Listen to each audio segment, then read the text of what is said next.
Halo semuanya, selamat datang kembali di Arento Hong Channel. Nah, sebelumnya saya ingin mengucapkan selamat Idul Fitri dulu buat teman-teman dan mohon maaf lahir batin.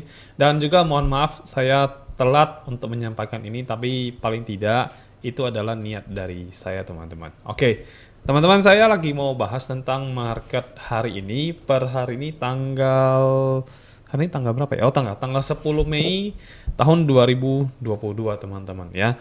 Dan market saat ini sedang bearish ya.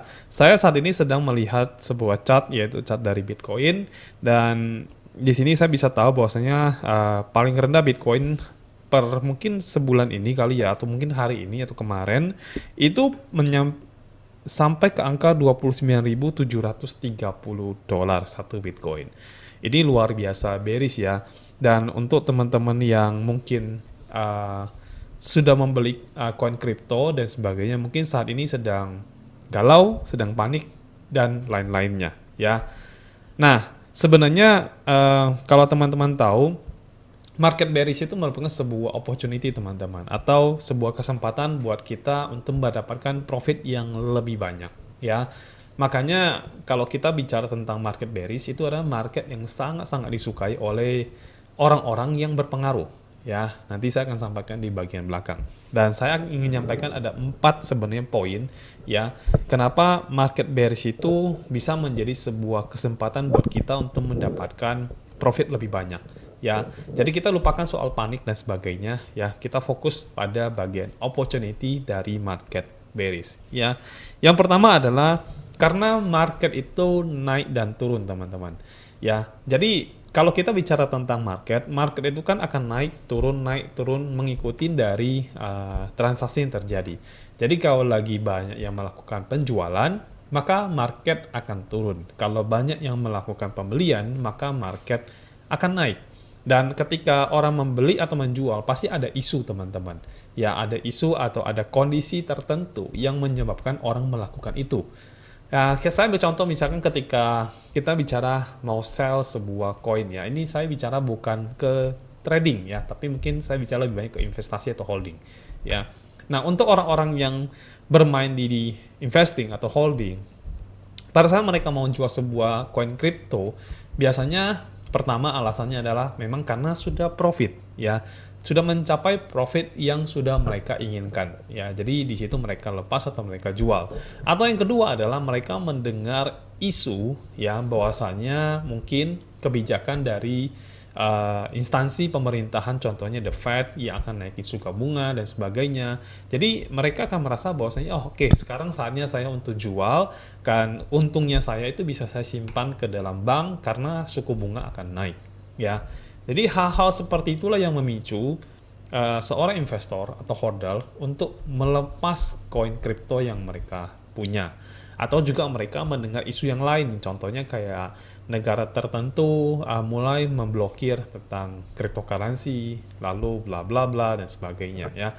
Dan isu-isu itu memang sangat-sangat mempengaruhi psikologi dari seorang investor, trader dan sebagainya ya. Dan kalau teman-teman tahu ya, yang menolak kripto itu bukan cuman satu dua orang ya, cukup lumayan banyak yang menolak, tapi yang menerima juga banyak sekali. Sayangnya yang menolak itu adalah orang-orang yang kebanyakan punya nama besar ya, salah satunya adalah Warren Buffett ya. Nah, terus kapan orang-orang akan membeli koin kripto dan sebagainya, atau market pump itu kapan akan terjadi? Market pump itu akan terjadi ketika memang sebuah harga koin itu sudah terlalu murah atau sudah turun atau diskon lumayan besar ya. Jadi orang-orang yang tahu bahwasanya kripto ini memang sebuah opportunity, mereka akan masuk di saat-saat seperti itu ya. Nah, lalu apalagi yang akan mempengaruhi ketika orang untuk membeli sebuah koin kripto ya, yaitu pada saat memang mendapatkan isu ya. Misalkan contoh The Fed akan menurunkan suku bunga, yang itu akan membawa orang-orang yang punya modal itu untuk membeli koin kripto lebih banyak ya. Jadi mereka memindahkan lebih banyak seperti itu. Atau mungkin karena ada beberapa swasta mungkin yang mendukung kebijakan kripto ya, yang menerima cryptocurrency itu sebagai media pembayaran dan sebagainya ya. Dah, kalau mereka melakukan seperti itu, muncul isu-isu yang seperti itu, maka itu akan memancing market itu menjadi positif ya, ada dapat sentimen positif, isu positif untuk melakukan pembelian kripto karena mereka yakin nilainya akan naik ya dan sebagainya lah. Nah, intinya adalah seperti itu. Jadi kripto itu naik dan turun teman-teman ya. Jadi ada fase dia naik, ada fase dia akan mengalami penurunan atau bearish. Ya seperti saat ini ya. Di saat ini seperti kondisi sekarang ini, dia sedang mengalami fase bearish karena koin kripto itu sedang diserang oleh banyak sekali isu-isu sana sini ya. Salah satunya adalah dari yang kita udah tahu lah ya, dari The Fed yang menaikkan suku bunganya. Lalu juga ada Warren Buffett dengan statement dan sebagainya. Belum lagi datang dari Greenpeace dan sebagainya. Ya, jadi banyak sekali isu-isu yang sekarang mempengaruhi cryptocurrency, mempengaruhi mentalitas dari investor atau holder. Ya, sehingga mereka banyak yang melepas dan sebagainya. Dan teman-teman harus sadar ya bahwasanya ketika nanti sudah capai suatu titik, maka akan terjadi yang namanya kenaikan lagi. Dan itu sangat wajar teman-teman. Kita kalau bicara misalkan tahun 2021, market Bitcoin itu sempat menyentuh angka 28.000 ya per satu Bitcoinnya. Dan untuk saat ini, Bitcoin itu menyentuh angka 29 ribuan ya. Jadi hampir mendekati tahun lalu ya. Dan persis banget ya di bulan Mei tiap tahun ya, hampir begitu ya. Oke. Lalu yang kedua adalah market bearish itu menurut kita adalah sebuah kesempatan untuk profit banyak. Kenapa? Karena sudah diadopsi secara global teman-teman. Ya, sekarang ini pengguna cryptocurrency menurut saya sudah sangat-sangat banyak. Bukan hanya di Jakarta saja, bukan hanya di Indonesia saja, tapi ini sudah mencakup seluruh dunia teman-teman. Ya, beberapa negara besar juga sudah mengadopsi cryptocurrency. Ya, teman-teman mungkin tahu dari tahun lalu itu ada El Salvador, ya belum lagi dari Hungaria kalau saya nggak salah, dan sebagainya. Jadi, karena adopsinya sudah sangat global, sangat besar, maka untuk market itu menjadi sangat turun sekali. Misalkan ada yang memprediksi Bitcoin itu mencapai angka 20.000, yang menurut saya juga agak kecil kemungkinan terjadi. Ya, karena adopsinya yang sudah terlalu banyak. Kecuali memang ada fenomena luar biasa, misalkan seperti itu ya, atau ada suatu kondisi yang sangat-sangat luar biasa yang membuat Bitcoin itu menjadi turun ke 20.000 ya. Tapi untuk saat ini saya tidak melihat itu ya teman-teman ya. Saya tidak melihat ke sana. Yang saya lihat adalah karena adopsinya sudah terlalu besar, maka ada batas bawah yang akan dicapai oleh Bitcoin dan setelah itu market akan kembali naik ke atas ya. Dan saya percaya dengan market bearish begini itu akan memancing orang-orang untuk melakukan pembelian dalam jumlah yang besar nanti ke depannya ya. Lalu yang ketiga adalah di masa depan ya. Poin nomor 3 adalah di masa depan saya cukup percaya kripto itu akan sebanyak dikuasai oleh market yang non-wealth atau bukan orang-orang besar, orang pengaruh ya. Jadi user kriptonya itu yang akan semakin banyak. Kalau kita bicara data dari tahun 2021 ke tahun 2022 ya, selama 1 tahun aja itu sudah cukup banyak sekali penambahan user baru yang masuk ke dunia kripto ya. Dan itu salah satu ini dipengaruhi oleh orang-orang yang menginformasikan tentang dunia kripto kepada orang banyak ya, melalui media misalkan YouTube, dan salah satunya adalah dari kita atau dari saya ya. Jadi dengan banyak sekali pengajaran atau edukasi market tentang kripto, itu akan semakin memperbanyak user-user baru yang akan masuk ke dunia kripto. Yang tadinya tidak kenal kripto akan lebih banyak lagi masuk. Dan luar biasanya adalah kalau kita melihat data ya, lebih banyak generasi yang milenial yang masuk ke dunia kripto dibandingkan generasi yang lebih dulu ya. Nah, jadi dengan adopsi yang semakin besar, kemudian kalau kita bicara in the future ya, akan semakin banyak generasi milenial semakin masuk ke dalam dunia kripto, maka itu akan membuat usernya semakin besar. Ya, dan ketika usernya semakin besar, maka pengaruh wealth itu akan menjadi turun teman-teman ya. Yang wealth itu kalau market cap-nya koin itu sudah besar sekali, 1 juta dolar dia tidak punya artinya teman-teman ya. Kalau kita bicara sebuah koin, misalkan let's say koin A ya, koin A itu dia punya market cap misalkan 10 miliar dolar, lalu ada wealth masukin 1 miliar dolar, berarti itu 10%-nya ya pengaruhnya itu sekitar 10%-nya. Tapi kalau koin tersebut sudah punya misalkan sampai mungkin ratusan ribu dolar dan sebagainya, dia masukin 1 juta dolar, sorry, maksud saya ada ratusan juta dolar, dia masukin 1 juta dolar, maka pengaruhnya tidak lagi signifikan, karena itu hanya sekitar 1% saja. Ya, jadi kalau market cap-nya itu sudah sangat besar dengan user yang sudah bertambah banyak, jadi user itu bisa contohnya seperti Anda dan saya ya, yang kita investasinya tidak sampai besar-besar banget, tapi karena jumlahnya banyak, itu akan membuat market cap-nya menjadi sangat besar. Sehingga pengaruh wealth itu akan menjadi turun, teman-teman. Nah, saya melihat ini akan terjadi di tahun-tahun mendatang. Karena kita percaya cryptocurrency itu sebagai ya aset untuk masa depan ya, aset digital untuk masa depan yang akan lebih banyak dipakai oleh generasi millennials ya. Ada satu sih yang saya lihat tuh, contohnya salah satunya adalah Warren Buffett yang tidak gitu setuju dengan dunia kripto, dan menurut saya itu sangat wajar. Kenapa? Karena kebanyakan adopsi teknologi itu dilakukan oleh kaum muda, teman-teman ya. Dan kita tahu bahwasanya Warren Buffett itu adalah investor yang sangat luar biasa di dunia saham ya. Jadi dia tidak terlalu percaya dengan sesuatu yang tidak punya fundamental seperti dalam saham ya. Kalau saham kan bicara company jelas ada kantor dan sebagainya, jelas kinerjanya dan sebagainya. Nah, kalau kripto kan tidak seperti itu ya. Kalau kripto itu bisa ICO itu karena memang dia melakukan penawaran perdana. Tapi kalau kita bicara perusahaan, itu bisa IPO ketika perusahaan sudah cukup stabil dan kuat. Ya, jadi perbedaannya sampai sejauh itu. Makanya kita bisa ngerti seorang Warren Buffett tidak begitu percaya dengan cryptocurrency karena alasan itu. Cuman kalau kita melihat sekarang dan kita melihat masa depan, justru kripto ini lebih banyak diadopsi oleh kaum milenial yang percaya dengan teknologi, ya, yang percaya dengan digitalisasi money, ya, yang mungkin akan banyak sekali terjadi di masa depan. Dan saya juga cukup percaya dengan hal seperti itu ya, karena kita bicara future, kita bukan bicara sekarang dan the past, teman-teman ya. Oke, jadi yang pertama tadi ya, kenapa market bearish itu sebuah kesempatan untuk kita profit lebih banyak, adalah market itu naik turun, teman-teman ya. Jadi kita nggak perlu khawatir. Jadi ketika turun itu adalah opportunity yang sangat bagus untuk kita. Lalu yang kedua adalah adopsinya yang sudah sangat global ya. Nah, ini juga sebenarnya saya ketinggalan ya, teman-teman. Ada pertanyaan dari teman ya. Dia mengatakan begini, dia bertanya begini pada saya. Dia bilang, apakah mungkin cryptocurrency itu akan scam semua? Ya, scam dan arti semuanya akan hilang begitu ya. Nah, saya jawab itu possibility-nya itu sangat luar biasa kecil ya. Bukan berarti tidak mungkin juga, karena saya bukan Tuhan, teman-teman, yang bisa menebak ya ke depannya gimana. Cuman saya berbicara berdasarkan analisa logika dan sebagainya ya. Jadi kalau kita bicara kripto itu akan hilang, itu menurut saya sudah sangat tidak mungkin terjadi ya. Kenapa? Karena ya poin nomor 2 alasannya, adopsinya yang sudah sangat global ya. Kalau misalkan Anda dan saya percaya kripto, maka kripto itu tidak akan hilang selama kita memang mau trading. Nah, masalahnya adalah yang percaya itu bukan cuma kita berdua. Yang percaya itu sudah banyak sekali orang di berbagai belahan dunia. Ya, di berbagai negara yang sudah transaksi dan sudah jadikan kripto ini sebagai mata pencaharian mereka.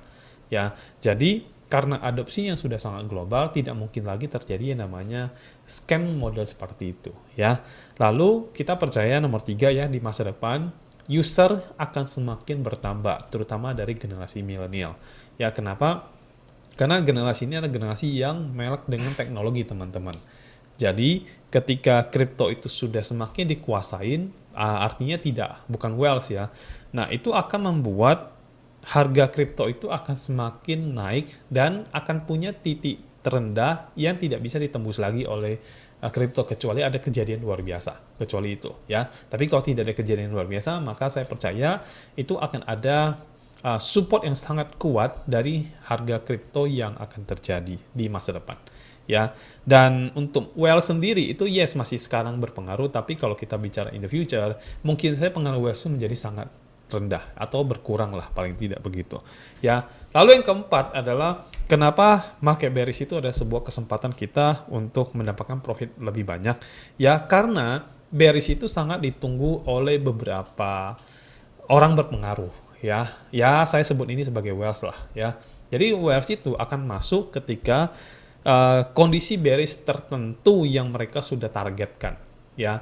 Jadi kalau kita bicara misalkan nih ya, kita semua tahu bahwasanya ada sebuah barang A, yang kita tahu barang A ini benar ya kan. Terus kemudian barang A ini sekarang lagi diskon besar-besaran dan sudah sangat murah sekali. Ya, sudah sangat-sangat murah. Nah, sebagai orang yang kita melihat barang A ini sebagai barang dagangan, tentu saja kita akan langsung membeli jumlah yang sangat besar ketika barang A ini sudah menyentuh di harga yang kita memang mau beli. Nah, Wells itu akan melihat seperti itu teman-teman. Ya, kenapa? Karena itu sudah menjadi sebuah opportunity yang sangat besar untuk mereka. Wells ini tidak trading dengan jumlah dana yang kecil, teman-teman. Namanya juga Wells ya, atau Paus ya. Mereka trading dengan jumlah yang sangat-sangat besar, sehingga kalau mereka targetkan dan mereka masuk, mereka targetkan kenaikan 50% saja, itu sangat mungkin terjadi, teman-teman. Ya, kita ambil contoh gini deh, misalkan kita bicara sekarang Bitcoin ada di level angka 39.000, ada di angka level 29.000 kalau saya nggak salah, saya cek dulu sebentar ya. Nah, sekarang ada di 31 malah ya, naik lagi ya dari sebelumnya 29 ya. Nah, dia sebelumnya ada di angka 29.730 ya, 40 poin. Ya, jadi ketika sudah ada di angka ini, kemudian Wells masuk misalkan ya, Wells masuk, lalu pasti terjadi pumping ya, terjadi pump harga.